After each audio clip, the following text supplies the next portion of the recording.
Policy Institute and as chair of political science and international relations at Bay Atlantic University. The topic today is education, and we have the good fortune of having with us excellent people who will definitely provide some enlightenment to all of us on the pitfalls about access to education, which I really think this is really the problem that we're trying to address. Without taking time from our moderator and panelists, I would like to mention a couple of things which I hope are some relevance to this topic and maybe will be addressed later on in the panel. It used to be said about the United States that here in this country anybody can do anything, right? This is the myth of America. No matter your circumstances, no matter your background, you can rise, you can do whatever you can, based on your, willingness to work hard and your potential and whatnot. Well, that's the myth. The reality is a lot more complicated than that, and quite frankly, not as glamorous, not as beautiful. We are in a situation, as far as I can tell, that in this country now, birth is destiny. In other words, the zip code where you were born is a very likely predictor of where you will end up as an adult, which is not at all what the American myth of anybody can do anything is about, which is, which brings us to the problem of education, in particular for those who are, kept coming to this world without the advantages of a rich family and a rich background and what have you. Public education was supposed to be the great equalizer, the ladder that anybody, any child, boy or girl, whatever gender and sexual orientation they may have, would be able to climb up and do whatever they could do. Well, that's not the case right now. And again, without further ado, let me turn it over to the real experts who can discuss all these things.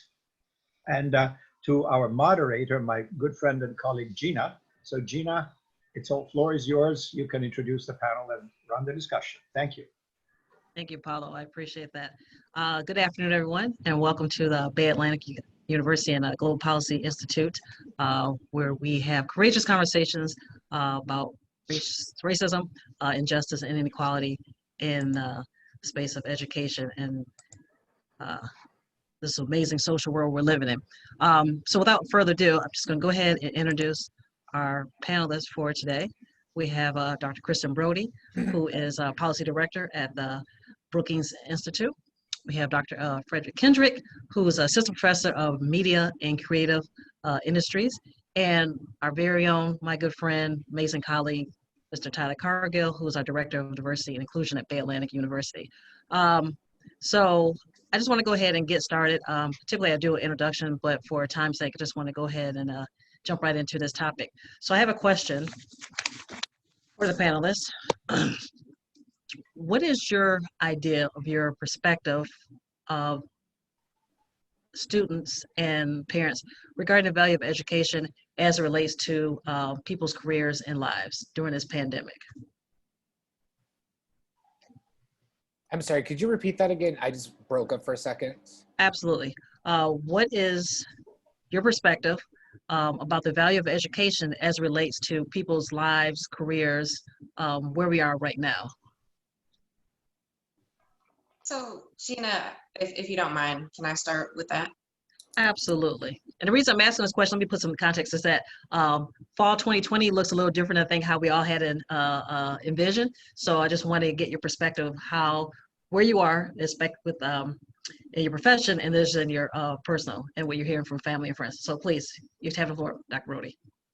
All right, so I am the policy director for the Hamilton Project at the Brookings Institution. Formerly, I was the dean of the College of Business at Dillard University in New Orleans. So I definitely have a good understanding of higher education. And one of the things that I can say is that earning a higher education degree, be it an associate, a bachelor's, master's, etc., increases lifetime earnings. It decreases lifetime stress. It provides more opportunities for young people and older people to get jobs in fields that they're interested in and be prepared for continued learning throughout their lifetime. So we know that higher education does these things. And the main thing is increasing lifetime earnings, or having the potential to do so. Thank you. Next, Tyler, Dr. Kendrick. I'm sure I'll jump into it. I think regarding the concept right now of education with COVID and everything, it's both showing to light both like the inequality between resources for individuals. From somewhere I grew up in the Midwest, it's not that big of a deal. It is one of those things where it's still like there are people I know that or teachers and faculty and staff members from where I went to high school are still having to have children and kids that like maybe have like meal plans and stuff where they're still getting those resources, but they're still going online and that. I also believe it's the time to actually show, how can I say this? The plans of one's institute. Does the faculty staff hire administration, know what to do, and are they able to transcribe their to-do plans and how to open with confidence? Because I think we saw, especially with Mississippi, I know when they reopened, I went there as an undergrad, that they, I believe, had to close the school after like 3 days because of like 100 students got sick. And they were just like, we didn't know what was happening. And it's just one of those things where, yes, you cannot plan to a certain level, but you can also, I like to say, plan for the worst, but hope for the best. So I think it's very much we're seeing like how it's affecting students. Like I said, the equality and inequality between students, but also what the institute can actually do. Thank you. Dr. Kendrick, we're waiting on you. He needs his mic unmuted. Okay, thank you. You're welcome. Thank you for the opportunity. I want to maybe give something a little colloquial, but I also believe common sense.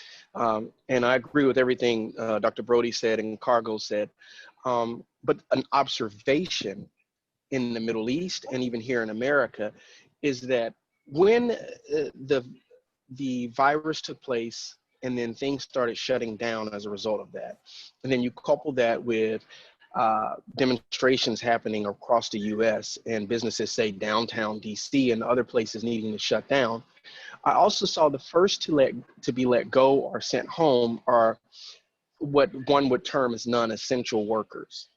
And usually non-essential workers are the ones that don't have an education.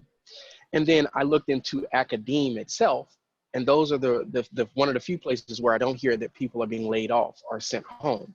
So that kind of demonstrates in one particular sector or field where education is very important, because you don't hear about teachers being fired or let go right now. In fact, they need teachers more than ever because of even people being at home. They need someone to teach these kids online. And then overseas in Abu Dhabi, what I saw is that, again, non-essential workers were the first to be let go and sent home, but those that had education were the ones that were able to find employment. And so I had a discussion not so long ago with a colleague in the industry, in the media industry, and there are people being rehired right now in America and largely in other places across the world too. But now we're really seeing the value of education, because in the past, people may have hired someone that may not have been the best qualified for the job, but was a placeholder for the job. Oh, we can train anyone. We can train them on the job. Now, when people are hiring, they are very specific about the education requirements because the budget is so thin now. I can't afford to train someone on the job. I need someone coming in with the education and ready to go. So when you think about the question you pose, I think this is demonstrative of the fact of how important higher education is, and education in itself, and how valuable it has been shown to be right now at this time. And I think that this is a harbinger perhaps for the future. Thank you all for your response. I like to comment off something what Dr. Kendrick just said. Go ahead.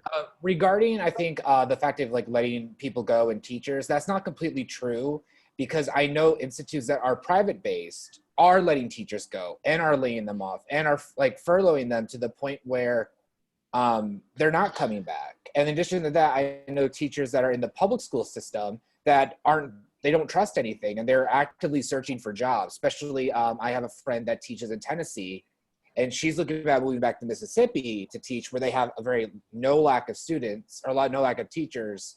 But then it also goes into question the amount of resources that a school has. So I do think it's happening, but I've never seen anything I haven't seen it like publicized as much.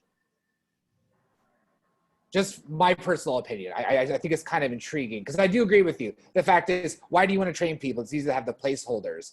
But I think COVID's created that fear where they're like, I'm going to get out of there and go somewhere where I still have the experience. I might have to adjust to how this environment works, but at least I'll know I'll be safe for a year or two. So in relation to that, I'll give you an example. I went to the optometrist about 2 months ago, and we're having this conversation, and I'm asking him about employment. You know, hey, your office is bustling. I see people in here in the midst of COVID, and everything is boarded up in downtown DC. So what's going on? And he says, well, we are hiring. We're looking for about 2 people right now. And I said, well, how are you going to handle that? And what I'm referencing is the conversation he and I had and another media manager had, which is basically this optometrist in his office now is saying, we can't just hire like we did before. See, before they may have said, okay, we need someone to serve as a receptionist, and they didn't care who they brought in. But because of COVID right now, they need someone who can serve as a receptionist, who has those skills, but also has some training, whether it be community college in optometry or something of that sort, so they can help out in the office when necessary. So I think that what we're seeing in the economy right now is a situation where there is some value or more value that's being placed on education in regards to a skill set for the people that you're bringing in. And it's all related to what I've been told, it's all related to shrinking budgets. You just don't have the opportunity to take a chance on people like you may have been before. Thank you for that. Any other final comments regarding this question? Okay, great. I'd like to move forward with, because we are in this pandemic and COVID is affecting not just the K-12 sector, as well as the higher education sector, there's also some individuals being impacted. K-12, we've heard of some connectivity issues, some internet issues, the technology, the divide in terms of people, like I said, having access, just pure access, not even a connection, access.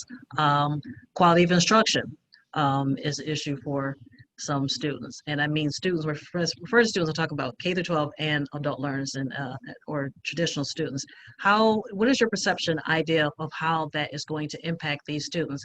And do you think it's going to weaken the quality of the education? Because people are being challenged. There are individuals, yourself, Dr. Kendrick and Dr. Broady, you both are professors, but you may prefer, the face-to-face classroom interaction versus now you're being forced to offer online instruction. So what's the balance of that for some individuals, as well as you have the parents who are involved, that may not necessarily be their forte. So how is this reshaping education going to impact everyone? Because this really is impacting everyone. So I think where I want to start is if you compare PWIs, predominantly white institutions, to HBCUs, you would find that 43% of students at PWIs qualify for Pell Grants versus 75% at HBCUs. And so this is looking at income, right? Household income and the differences in the household income of HBCU students versus PWI students. So you can kind of extrapolate whether or not there are going to be enough computers at home, whether there's sufficient internet at home when you have 1 or 2 students and 1 or 2 working parents, all of whom need to use the internet and the computer in order to do work or go to school. So I talked to several presidents actually for my essay for this year's State of Black America, and one of the things that they said was that they were working with companies like Comcast, Xfinity, et cetera, in order to try to provide broadband for students at home. Schools also like Howard or Alabama A&M and others provided tablets or laptops for their students to use. I know that Dillard had loaners for them. So schools were thinking about these kinds of things for students that may not have had a computer or sufficient internet. so that their students wouldn't fall behind? I think this is a big problem, so if you can say nothing else. For example, in DC public schools, recently it was announced that 30% of their 52,000 students lacked internet access or even computers at home. So you're dealing with a scenario that was outlined in one Washington Post article where basically people are borrowing money to add data plans to their mobile phones so their children can connect on the internet to do their homework. In the Alexandria, Virginia area, one of the things that I've seen is the public libraries all have signs outside saying, look, we're closed, but this is a Wi-Fi access point. And so you can pull up in the parking lot, which is what some people are doing, and doing their work there. But that's all dependent on if they have a laptop, if they have access to a parent or a neighbor or someone that can take them to the local library where they can sit there in this weather, which is okay for right now, but we've had some 90 and 100 plus days, and it's going to get cool in a little while. So it's a very interesting concern, and I think that right now there needs to be a lot of resources pushed towards it. And as Dr. Broady was saying, there are internet providers who are offering access by giving, say, a house that has internet essentials, which is what Comcast does, giving them higher speed internet versus the low speed that they had before. But there's a lot more room for improvement as well. Thank you. Tyler? I mean, I'm finding it fascinating because how I teach, I mean, I agree with both. I'm actually learning a lot more information than I was aware of. But I think my experience with teaching in this aspect in regarding of access is been on the private side where students, the big problem is that they don't have computers. They have phones, they have tablets, but they don't have computers. So for me, the problem has been not only having a stable internet connection, but it's how are they actually producing the work? For example, where I'm a direct professor right now is I teach academic writing and research, but that involves writing. And some of them don't have computers, which I think it's more of a, yes, it is a resource-based stuff, but it's also, I'm not quite sure fully. I feel like it's a lot of people I've met and students I talked to were like, oh, we had tablets, we had computers at school, we didn't need them. So that's kind of where I'm at on this. I know where I have talked to and listened to people from other countries, kind of listening to how they're dealing with it. But otherwise, yeah, I'm rambling. Sorry, I was agreeing. I was really fascinated by the DC part. I didn't know about that. I think you're spot on, and I know that KIP DC, which is a charter network in the Washington DC area, I know it had been reported not too long ago that they ordered Chromebooks for their students, and they did this over the summer so that they could have something. And they also sent Android tablets to their elementary students. So people, educational institutions are understanding that there's a void, there's a need, and there needs to be something done. But I just don't know if enough is being done. There's always somebody or someone that slips through the holes. You know, I have family members that I'm close to in the area that have access to Chromebooks from Alexandria City Public Schools. And there was an email sent out saying, hey, if you need one, come get one. But then there's a question about once they get the Chromebooks, the software that's being used, is it compatible with all of the new technology that has come out over the summer for video conferencing as we're doing now? And also just the storing of data as well, because I mean, I love that. I love Chromebooks, but the problem is so much of it is internet. If you don't have an internet connection, it's extremely useless, in an opinion. I mean, I had to use one once, and I was kind of like on a research expedition, and it ended up being just completely useless without you get back. I used to do archaeology. We would go out, dig, and we're supposed to be recording there, but we have no internet connection. We have to hope this stuff will be saved, and you get back. So for the families and individuals that don't have an internet connection, you know, like you brought up the fact, Dr. Kendrick, about them going outside the library. That's great, but what happens when it gets to the colder weather, when these individuals now are going to be doing gas, and then you are having, well, also an environmental impact on that, but also now they're spending money on fuel. Exactly. which can be perceived as a barrier. Real quick, there's an article or a study, it's called The Evolving Educational Landscape, which discusses societal shifts with respect to technology and how it has and is impacting the use of technology, formal instruction, creating the digital divide, excuse me, and how that overall is impacting 21st century learning requirements with respect to technology and internet. It's a good read. We're not going to talk about it, but it's just something that I think that as a community, we should probably just be, right now, I think all hands on deck. How can we help these individuals? Like you, Dr. Kendrick said, it's going to get cold. We can't afford to sit out in the car because then, like I said, you're burning fuel. You have the proper clothing. There's just some barriers that I don't think people are even taking into consideration that are definitely going to exist as the fall is upon us and winter, and even allegedly this pandemic is supposed to get worse. So we shall see. I want to pivot real quick, if I may, to my next question. How do you think the current state of education is overcoming the historical inequalities in the education system? So I'm gonna give you a minute to think about that because I want to share something with the panel and those listening. Maybe if I can find it. Well, if I may, I'll start. Go ahead. I think there's been great attempts, but there's so much inequality, so much imbalance that I just don't know what can be done.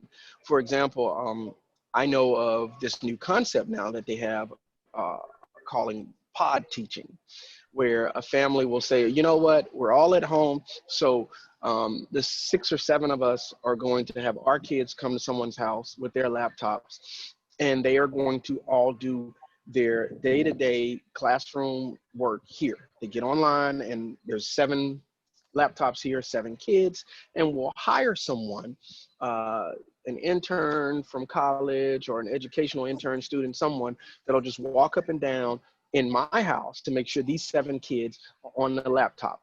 And I will pay a fee this week, and the kids are in my house, and next week Gina pays and the kids are in her house, and next week and so forth, and all that money collectively pays the tutor or whomever is walking around and helping. The problem with this scenario is there's a great majority of low-income people in America who can't do that. So we are now seeing a situation where even in COVID, where the government and private institutions and NGOs are doing everything they can to help keep everybody on the same playing field, I may make the decision because of my income level that I want to keep my kids safe from COVID. And I want to bring them here at the house and make sure they're still on track. But I'm also isolating a segment of the population that doesn't have that opportunity. And so what is the landscape going to look like educationally a year from now when we do go back to face-to-face, or 2 years from now that you've had your child in your home for a year or two, being almost like private school at the house? And it's a hard situation to discuss, Gina, because the first thing someone's going to say is, well, that's my money. I do what I want to do with my money. And I do know of one family I saw on the internet, on television that was doing it in the Virginia area, that said that, say if there were 7 slots, they agreed that 2 of them would be left open for low income people, and they would invite those people from the school district to sit in with them, and their monies subsidize those kids. But not everybody's doing that. So I think that this is an example of a problem that's getting ready to happen right now, and is going to exacerbate very quickly. I would agree. And real quick, before Tyler or Dr. Broady jumps in, there's an article that's on LinkedIn. Talks about work, when parenting and work collide. So for those of you who are parents, that balance is a real deal. As you suggested, Dr. Kendrick, you have a house full, your significant other, the children, if you're caring for elderly parents. So your escape probably was work. So now everyone is in the same space and place. But the article just talks about women and balancing everything, and men are having a very difficult time trying to manage the balance, the concept, because we all know that women do it very well. Not taking anything away from men, but the study shows, it's called the latest US edition of LinkedIn. It's on LinkedIn. It's called a Workforce Confidence Index. Definitely if you get a chance, check it out. So some of their findings, parents say that their top 3 challenges keeping their children occupied, 67%, providing for their education, 59%. Because the reality is, some parents aren't educators. And to your point, Dr. Kendrick, that's why they send their kids to school, to be educated by, yourself and Dr. Brody's and Mr. Cargill's. And even though you were at a higher education level, there was still respect to just education as overall umbrella. And 53% or 53% of the children at home, women are more likely to find their focus on work gets disrupted, and men are more likely to be stressed, I stand corrected, about how to balance childcare duties with parenting. And that's a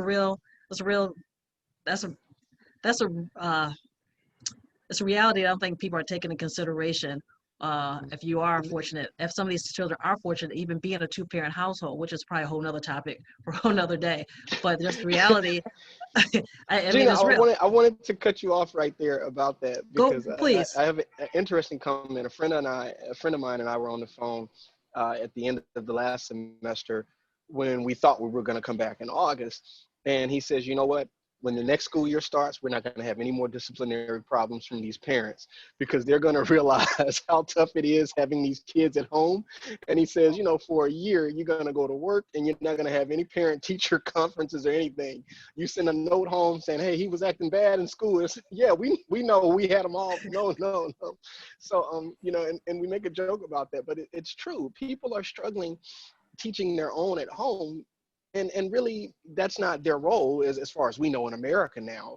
That's why we have teachers and school systems and all of that sort. And it's creating all kinds of problems, especially, as you say, if there is a single parent home, or even a traditional family with both parents there, but both are in such a scenario financially where they're having to work.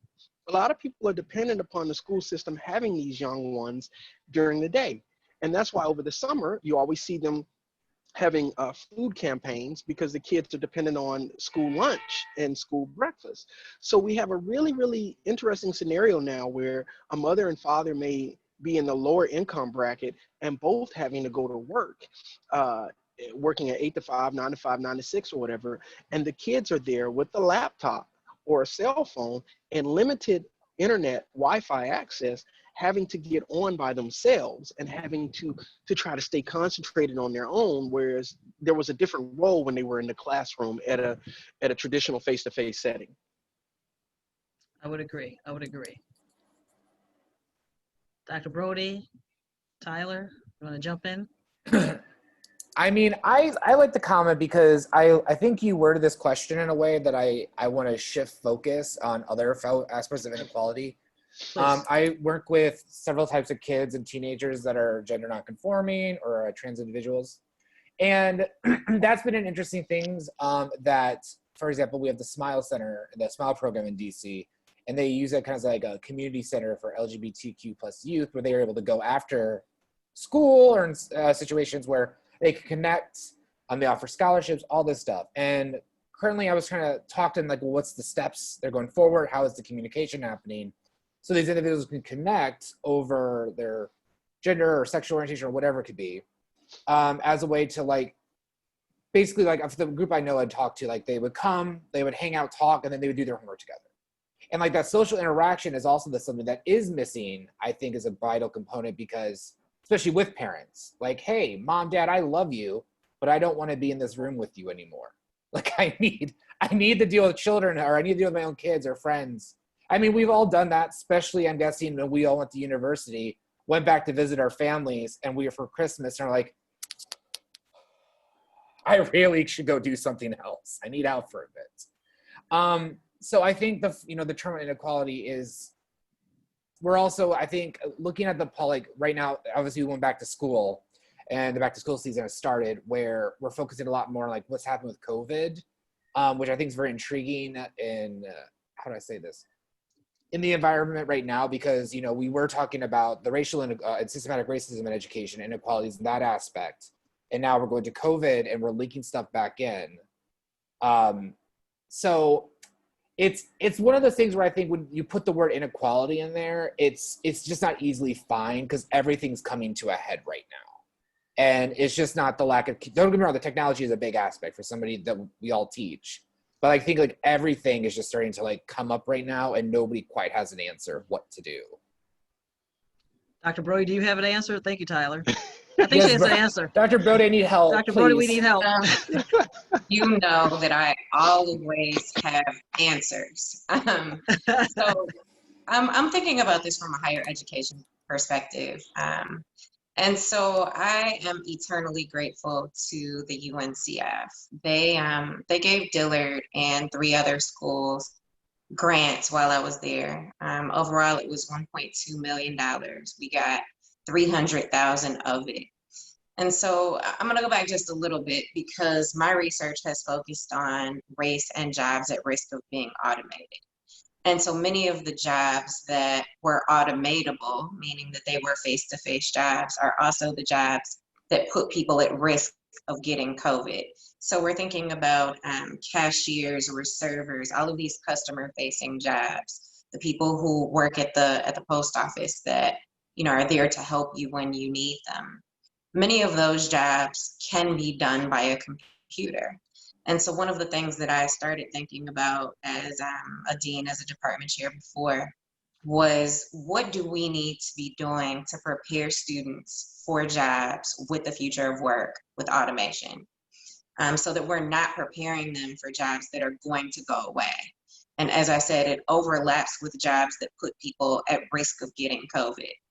So what the UNCF did and what Dillard is doing now with this grant is working on combining soft skills with technical skills so that students are able to do the coding and the programming to program the computers and the machines that will continue to take over jobs that humans are doing, but also to have the soft skills of conflict negotiation, problem solving, being able to work on your own, possibly at home when no one else is there, not getting frustrated, things of that nature.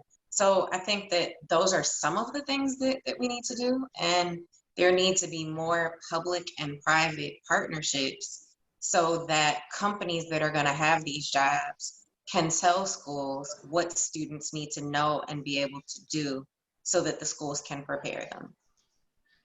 Excellent. Thank you. Tyler, did she answer your question?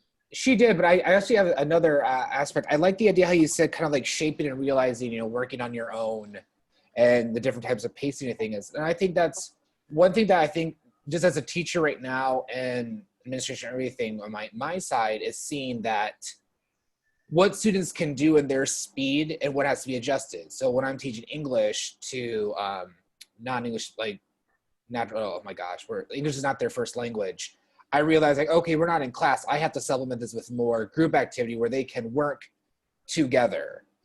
But then realizing like, just because that's happening like this, it's not going to work with this another group because their technology is not well. What can I do with that? But I also think it's starting to let the school and especially like administration realize, you know, what is this worker's speed? Like for me, I'm a horrible morning person. Like I am the most obnoxious morning person. Think Snow White with little animals flying. That's me. So like I wake up at 5 and get all my work done before 8. So if I'm in the afternoon, I'm like, well, I'll just grade papers or I can connect with students. So like I've learned that about myself and I've been suggesting to other teachers and it's been helping them. And then they've been sharing that with their like principals and everything for public schools.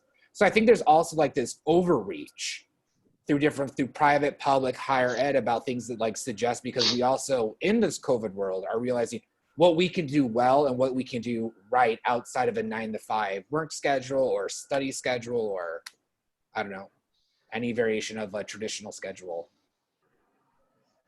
Well, I'd want to piggyback off of what Dr. Broady talked about with the hard skills and soft skills. My area of expertise is media and communications. And when we first started seeing this COVID-19 on a national scale, the national organizations that to produce news were kicking people out of their studios and doing the newscast from their home. You would see the weather done in someone's backyard and so forth.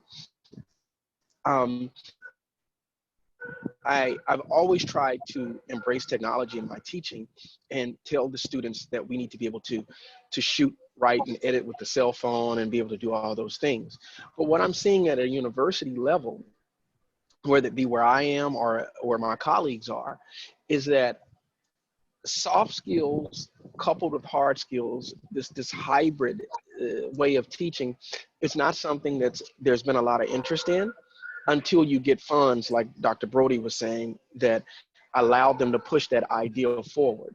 And I don't know if that's endemic to academe just being resistant to change or something, but we are in a new era right now, and we're dealing with a situation where many people are saying, I don't know if we'll go back to the way it used to be, so to speak, because we're getting ready to get into the winter time. COVID is projected to come back up. And then when that's out of the way, there's something else. So I think that there needs to be more situations like Dr. Broady mentioned, where there's finance to help train the students to know how to do both, because we're living in a new era right now. I think it's more common than folks think, right? And so it may be called something different. So when I was at Alabama A&M, their College of Business has an ELO program, Experiential Learning. And so all students had to take managerial communication before they could take their internship, for instance. And again, this was everybody in the College of Business, right? Maybe some other areas had that as well. When I worked at Kentucky State University, they had a relationship with Toyota, the very large manufacturing plant there, where Toyota told Kentucky State, this is what students need to know and be able to do in order to get an internship with us. And so the students would go and do the internship, and upon graduation, they could go and get a master's at UK and then get a job at the Toyota plant, right? So that was another experiential learning, incorporating hard skills and soft skills. At Fort Valley State University and Atlanta Metropolitan State University, they worked with a group called Pacific Systems that did something similar, training students back then on Oracle and Hyperion. All of that was this sort of experiential learning, or a partnership with 2 or more institutions or a company or organizations like Europe that do this exact sort of thing. So I think it may not always be called, an incorporation of hard skills and soft skills, but that's what it is. And it doesn't always take a lot of money to do it. Sometimes it's a sharing of information between a company and a school. Sometimes there's funding, sometimes they're not. But when you're sharing information, that's a helpful thing. Thank you. Any other comments, questions before I move on? Okay, so I want to have a discussion about this equity gap in education, higher ed. It's nothing new. It's definitely a historical, painstakingly embarrassing in the great USA. Real brief, if you just indulge, there's an article that was written in Inside Higher Education. It just basically talks about the pandemic has accelerated and worsened equity gaps in higher education and its connection to work with respect to new data, and also shows pathways to improving the connection. Clearly, it'd be no surprise that African Americans and Latinos and other historically underserved groups have been negatively impacted because of the pandemic, so their education and their ability to secure employment. So let me just read some of the comments that they surveyed a range of experts. Richard Reeves, Brookings Institute, calls the pandemic an equity gap in higher education an extraordinary collision of crisis that has further exposed multiple inequalities and inequities and inequalities. The whole US political economy was a giant pre-existing condition, and COVID came along and exposed all of it. John King Jr., of the Education Trust and former US Secretary of Education, the toll of this pandemic is, in a word, devastating, and is eroding students' academic success, their emotional well-being, and their financial finances. The pandemic's impact on the labor market, Black and Latino workers are more likely to have lost their jobs, while white and wealthier Americans are much more likely to be able to work from home, and as you said, Dr. Kendrick, and not be deemed essential frontline workers who are more likely to be exposed to the virus. So essentially, because of a person's color of skin or their educational attainment, they lose their employment, but then they're also sacrificed because they're non-essential, which means they're at a higher risk for potentially contracting the virus. Ms. Espinoza, the American Council of Education cited growing evidence that underserved students groups may be falling away from education. Therefore, they are canceling their pursuit of education and probably will never return because, as she stated, I really worry about those students who won't come back at all, or that they may come back much later. Even if they stay, the educational experience may be really disruptive and misaligned to their learning needs. Let's talk a little bit about these inequalities, but more specifically, how educational institutions are addressing, institutes are addressing these population, the imbalance in these population and some of the outcomes. Anyone can start. So I guess I'll start. I think that professors have a lot of leeway here, right? Like in terms of, do you allow late assignments or not? Will you allow students to submit something in a different format? If it's an online class, will you have synchronous meetings when necessary? And I think those things can make a really big difference, especially when technology has been provided to kind of even the playing field. So as I think about the schools that I've worked at, if the students have internet and they have computers, then leniency and understanding from a professor can make a really big difference, especially with quantitative courses. So again, are you willing to have that extra Zoom meeting to explain those quantitative concepts or answer questions, providing group discussions, adding videos and other things that can help the students? What are your office hours like? Do you allow them to contact you when they're available, or is it set hours? So I think any of those things where professors have discretion can really help students if they're willing to do so. Thank you. Dr. Kendrick? Yeah, I agree. I just think that these are things that should be part of any professor's toolkit. If you're a good professor, you can be challenging without being difficult. And so all of these things that she mentioned are scenarios where this situation is challenging for a lot of students right now. Are we going to work with them, or are we going to work against them? Tyler? I mean, the one thing you brought up, is, like basically them returning to school, is something I think is kind of intriguing by the aspect of, I'm so sorry, everybody, is that I feel like that's always been a situation where I went to school in Mississippi. It was kind of like the blue collar university, which was people would quit, but time off would come back. And I know there's ways to overcome that, especially when it does come to minority-based groups and everything, where there might be other reasons. Like right now, especially, I know for a fact that there were students that were applying to universities, but they're like, we're going to put it off for a year or two. We're going to do a gap year, but I'm going to help my family. I'm going to stay with them, etc., which I think is a great idea.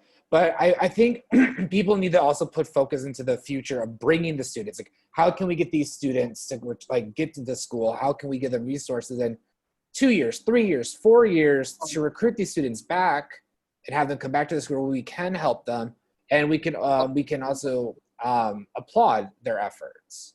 You know, whether it's just a scholarship that says, you know, how did you give us a video recording of what you did during COVID to help you get here for like a non-traditional student type scholarship. I like to foresee the future, or look into the future and kind of foresee possibilities in that aspect. And I think that is something that should have a little bit more thought or be put into like the future playbook. That's a great question.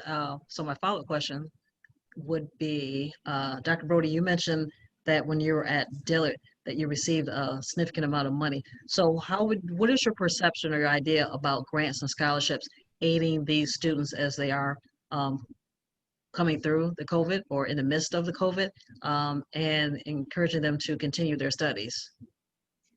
I think it's going to be really important because several of the presidents that I talked to said that they appreciated the CARES Act money, but that it was restrictive, that part of it was unrestricted, part was restricted. And so they mentioned things like when students left particularly Rosalind Clark, artist at Benedict, that some of the students needed suitcases, right? That they may have come in the car, they may not have ever been on an airplane before. And so a few of them needed a suitcase in order to be able to go home, but there wasn't enough money for that. Or some of them needed train tickets. So I think that schools know what their students need. And so when there's government funding, if it could be less restrictive so that schools can purchase the things that they need, right? Like students at Harvard need different things than students at Stillman. I think another thing is that organizations like the UNCF can give grants that, I mean, I had been thinking about automation forever and how it was going to affect higher ed. And their grant was such that I could write that in. The Department of Energy was doing something similar. Unfortunately, we didn't get that one. But I think that organizations like that can supplement what the government is providing. And it can be more specialized based on what students need rather than a broad prescription that different schools have to try to fit into. Thank you. Dr. Kendrick? I think there's always going to be a need, whether it's COVID, pre-COVID, post-COVID, and the challenge is getting the funders to see the need, to realize the need, and to put it where it needs to be, but to also move expeditiously. I mean, when you think about COVID, how it occurred, there was a lot of waiting and looking around. What do we do next? You know, and there are teachers who are saying, look, here are real problems. You know, it's middle of March and we're starting to send people home. What do we do? And there were school systems like, I think Fairfax and Alexandria, who had to go and say, okay, let's do Blackboard, Collaborate, let's do Zoom. And there were all kinds of problems. It's not easy to find the money all of a sudden to pay for the licenses for Zoom, where you can have more than 40 minutes of time, you know, in the Zoom call. That's a significant amount of the budget that you have to give from a school system that's now not taking in funds from having people inside of the school system in a normal scenario that the federal government has designed. And we're also going to see these problems this school year and the subsequent school years, because we're also seeing where the population of students is dropping off. Some people are opting, okay, I'll teach my kids at home, or I'll put them in private school. So in addition to having less funds, when we do get the funds, whether it be in secondary school or post-secondary, you need to get it quickly. You need to get it quickly to be able to put it to use. Thank you. Tyler? I literally, Dr. Kendrick said everything I was thinking. He nailed it all.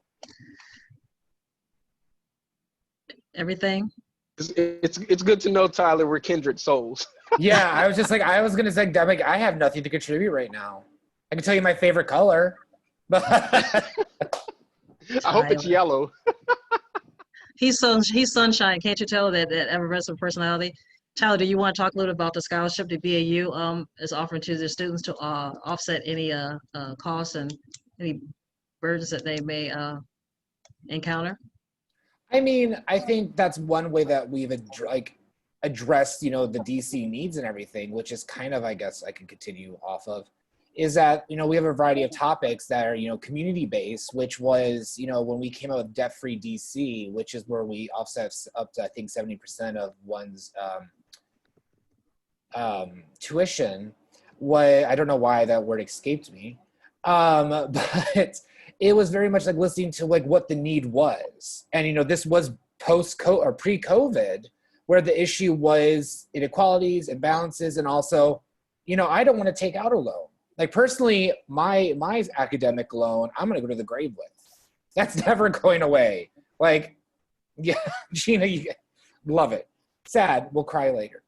But I think that, you know, that's one way that you can address stuff that is definitely like something that's stable that is going to continue through COVID into the post-COVID world.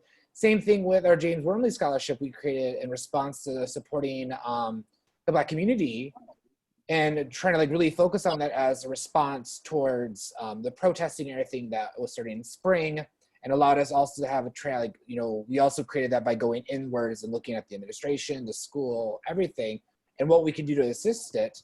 But even then, it's still the idea of COVID and everything right now. Like I believe, Dr. Broady, you brought something up about like it's always been there and things, like it just changes like names. I think it's honestly what it is. It's like some stuff comes to people's minds, and being able to be out there and say, we're here to help and everything, but when you have something else on your mind or anything, that's priority. So I think especially for schools where we look at, we're like, no, if you're a non-traditional student or you have to take 2-3 years or come back whenever you can, we're here for you, is something that I think if I was in a situation where I have been, where I was working and trying to get through school and everything, I would, appreciate. But I think at the end of the day too, it's going to be a balance of grants, scholarships, and everything. Very much a community, I think, effort. No, I agree. Ladies and gentlemen, it is 2:51, which means we have less than 10 minutes left remaining. I have a couple of questions I will pose to the panel. So first question is from the Embassy of Costa Rica, but I believe it's pronounced Costa Rica. Shoot me later. The question is, how important is the inclusion of international students in shaping the educational experience in the U.S. higher education U.S. higher education programs? And will that change positively or negatively increase the availability of online programs? I know it's a lot, and I can read the question again. Well, I think that we've already seen some changes with the current administration we have in office right now. And some of that had to be pushed back. If you recall, as soon as COVID started, it was, we're going to this ulterior motive to try to keep the universities open nationwide.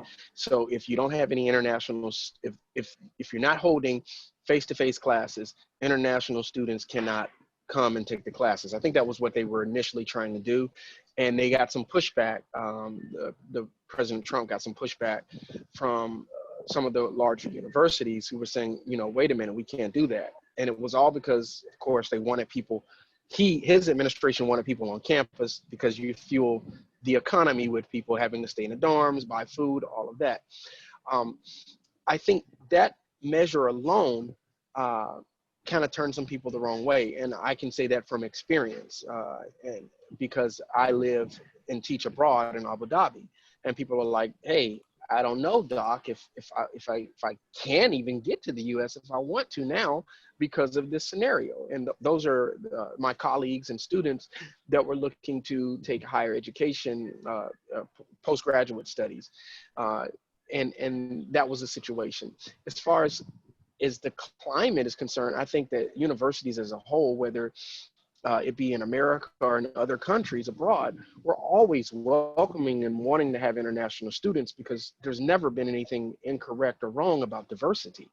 But as someone that teaches international students, I think it is giving some pause to people's consideration of what they will do in the coming years. And it may actually hurt the US in the long run, because we're actually seeing on the international scale that numbers are in the decline, and they were before COVID-19, of people wanting to study in the US versus maybe studying abroad in China or somewhere else where they have more financial incentives. Thank you. I think right now completely, when it comes to learning online with international, like we want to strive to have international students.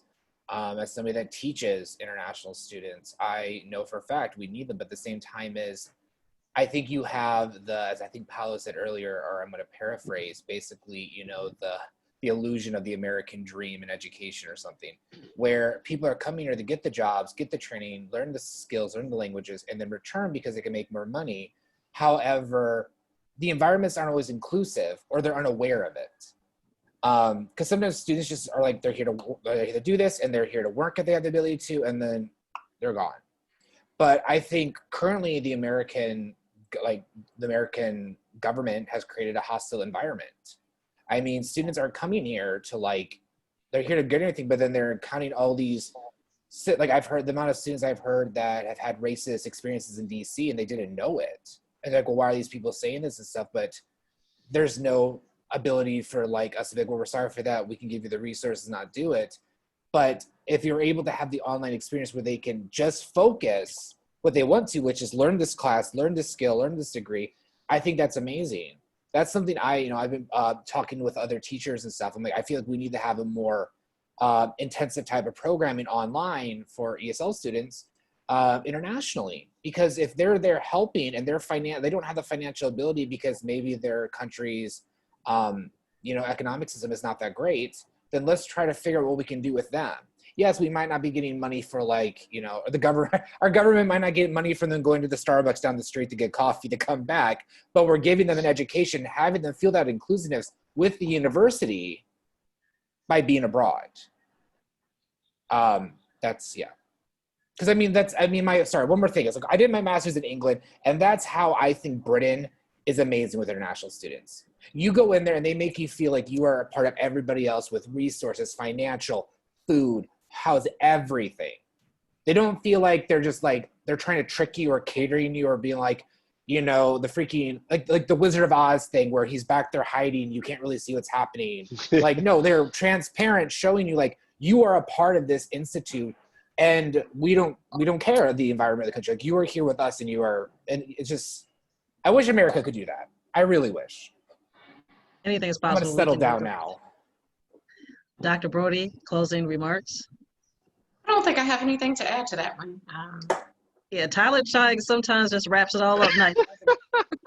I get carried away occasionally. I get very opinionated on certain things, and I'm like, So can you imagine working with him? So, well, we have done it again. This topic, we could be here for another hour. We can meet every week for an hour and still probably just get to the surface or just the tip of the iceberg. So I just want to thank each and every one of you for your time, your effort, for sharing your expertise. I want to empower you to continue to do what you do so well and so great amidst the challenges of COVID and the other challenges you just may be experiencing in your in life and career. Stay focused, stay positive, stay sanitized, wear your mask. And once again, thank you. Hope to see you all soon. Thank you for having me. Thank you. Absolutely. Thank you.